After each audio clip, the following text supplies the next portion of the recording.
So to change the bit, we need the bit high enough off the table so you can easily use the wrenches. And it's already at a pretty convenient location, 10, 10, and 3, because it has such a long bit on it right now. The bit 3 brings the router up pretty high. But if we were to change it, you just open up the yellow window and change your settings right here to 10, 10. Sometimes if it's got a short bit, I go up to 4 or 5. But it's all good, so we're gonna close out of here. We're gonna grab this wrench. We're gonna grab this wrench here, which is attached to a key. This key just prevents the router from turning on. It'll still move around, but it won't spin. Then we're gonna come over here. Probably best to see from this side, even though it's a little cramped. Sometimes I do this with the dust collector running so that it doesn't drop a bunch of dust on the table, but we're gonna not do that. So I'm gonna loosen this up here in order to drop the dust hood pretty far down. I always put on this wrench first because there's only 2 settings that this wrench can go on this flat part up here. So I'm gonna go like that. Then we can select our favorite place to put the more versatile wrench on down below that grabs the nut on the collet. Try to align the wrenches as close to perfect as possible because pushing fingers against fingers is a lot better than trying to go arm against arm on the other side. Okay, this we want to stay steady, and this nut we actually wanted to go top to the right to spin down, top to the right. That loosens it. All router collets are designed in a way so you actually have to break them twice. So that's the first one which breaks the nut, and this second one breaks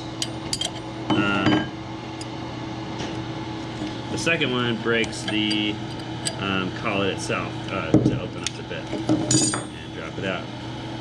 If you wanted to, you can spin off the nut and change the collet to a different size, but we're going to keep the same bit and we just practice by changing the same one out. So I'm going to put this collet, pop it in. Oh, first you want to check to make sure there's no dust in any of the cracks and it still squeezes nicely. That looks pretty good. It'll be alright. And then we go up. Don't cross thread it. I hold the nut steady and spin the spindle. And don't spin it too far or else it'll start to tighten the collet. Now I'm going to go in with the bit. You want to put the collet just above the top of the spiral with a large bit like this. So I'm going to go up to there, and then I'm going to spin the collet until it finger tight. Then same process, put this wrench in a good spot, and this time I'm going to go top to the left on the nut to get that set. You only have to do it once when you're tightening it. Now we can move the dust hood up all the way. When you're tightening this nut, you need to tighten it, then wiggle, and then retighten, or else it will loosen itself over time. That helps it find its happy place up at the top. Okay, we're done with these. We'll put our key back in.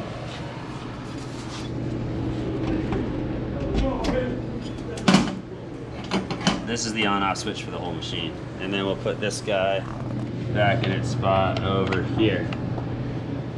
Okay, now we're ready to zero the machine to the table. I'm going to open up the Z up and down arrow.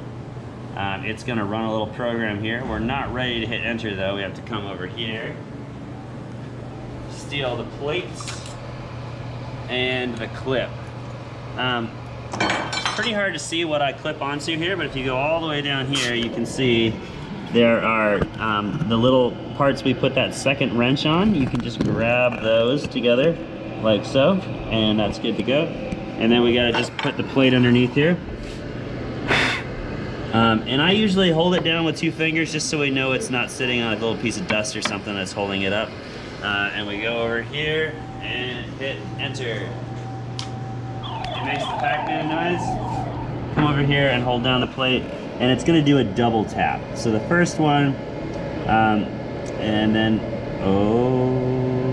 we didn't get a good connection. So once in 20 times this happens. It didn't find the plate with an electrical connection, so I'm just going to wiggle the clip a little bit and go back over here and run the program again. So I'm going to bring RC back up to 2 inches and just do the same exact thing I did before.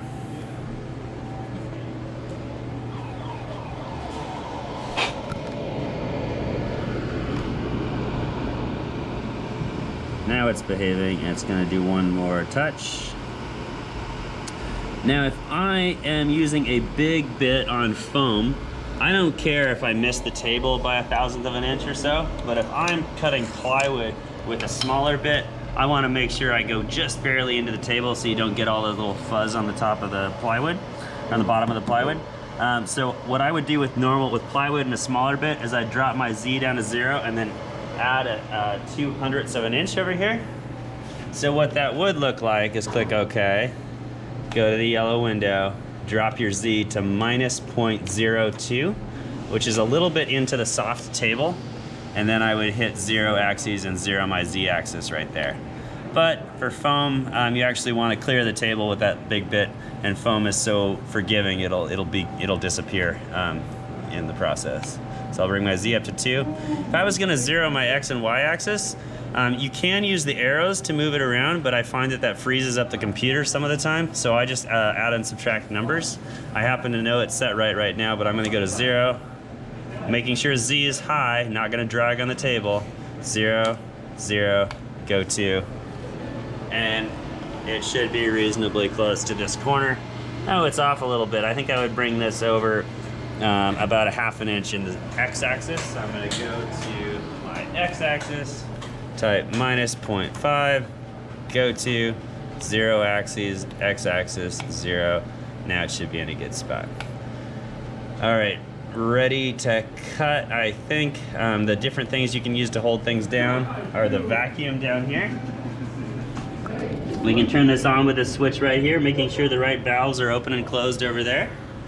And the other vacuum is right under here to vacuum this half of the table. You can select just one 2-foot by 4-foot section, or do a 4-foot by 4-foot, or the full 4x8 to cut things. Dust collector turns on over there. We use a spiral down cut bit for plywood. This one, as it spins, forces the fibers of the wood down, which makes a cleaner cut on the top, and the bottom usually comes out pretty good too because the table's supporting it. You can use these 1/8 inch upcut spirals. They're really cheap, and they cut well in plywood at 80 inches per minute. This guy likes to run in plywood at 120 inches per minute with a 1/4 inch depth of cut. And these larger ones, depending on what material, you'll need to use a different setting.